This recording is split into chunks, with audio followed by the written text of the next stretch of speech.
Sa Ilocos Norte na mismong probinsya ni Pangulong Bongbong Marcos, may mga flood control project ang mga kumpanyang konektado sa mag-asawang Diskaya.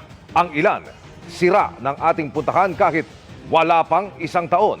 Nakatutok live si Rafi Tima. Rafi. Emil, nandito nga ako sa isa sa mga nasirang flood control project na konektado sa mga Diskaya dito sa Ilocos Norte. Ilang buwan pa lang daw ito ng rumagasa at dumaan dito at nasira ito ng bagyong Egay. Ang kapuna-puna ay magkakadikit at halos pare-pareho ang presyo ng mga proyekto rito. Sa 3.5 kilometro lang na bahagi ng Bongo River sa Nueva Ecija, Ilocos Norte, 15 flood control projects na agad ang pinondohan mula 2022 hanggang 2023. Ang kabuuang presyo, 1.16 billion pesos. 3 kumpanya ang naka-corner sa mga proyekto batay sa datos na sinuri ng GMA Integrated News Research mula sa sumbongsapangulo.ph website.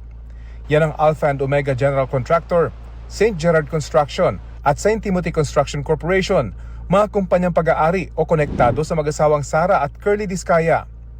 Siyam sa mga proyekto nila sa Bongo River, pare-parehong mahigit 96 million pesos. Marami dito sira na.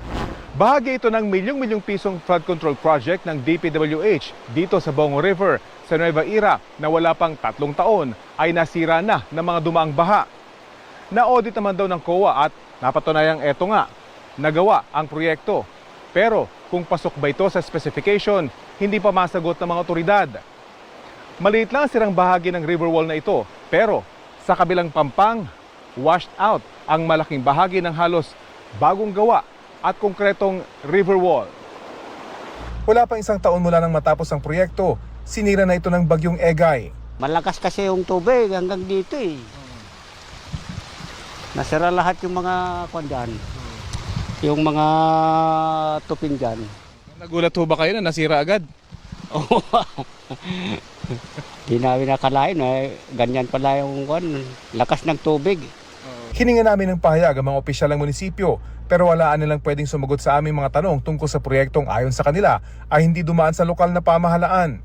Gayunman, sinamahan kami ng isang local department head sa kondisyong hindi namin ipapakita ang kanyang muka. Bagaman walaan niyang nagreklamong mga residente, kung sila niyang tatanungin, may ibang lugar sana rito na mas nangangailangan ito.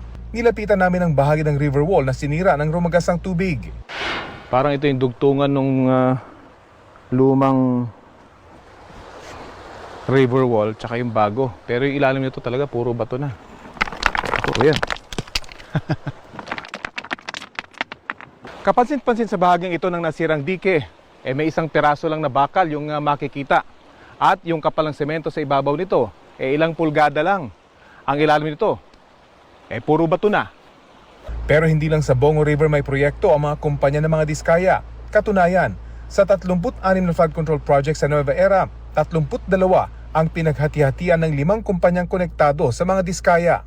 16 sa proyektong ito noong 2022 hanggang 2023, pare-parehong nasa mahigit 48 million pesos ang halaga.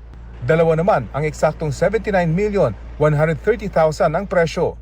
Sa kabuuan, 1.96 billion pesos ang proyektong nakuha ng mga Diskaya sa Nueva Ecija para sa taong 2022 at 2023. Sinubukan namin kunin ang panig ng kampo ng mga Diskaya pero wala pa silang tugon sa ngayon.